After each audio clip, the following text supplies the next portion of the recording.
Hello and welcome to Trade of the Week on Monday the 22nd of January 2024. Last week we went long the DAX 40 index and did so for technical reasons, and as you can see here, what we saw back then was an ABC Elliott wave correction. We then got this hammer formation, had a buy signal, and yes, the DAX did go up by about 150 points or so in the meantime. But if we stick to our rules and since we haven't hit our upside targets, our stop was below that week's low, we would have gotten stopped out last week. So that trade ended up with a small loss if you didn't cash in the profits earlier on.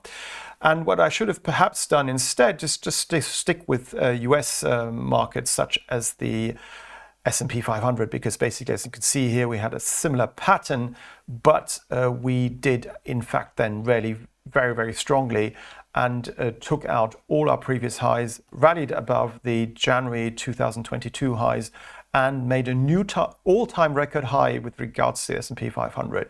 And for that reason, I know a lot of people like to sell into a market that makes new all-time record highs, but there's a reason why this is happening. And when you've got momentum on your side, it's better to trade in the direction of the trend than against it. So what I'm saying here is basically buy any minor retracement in the S&P 500, in my opinion, because basically the trend's your friend, that's pointing up. We have a lot of upside momentum up here.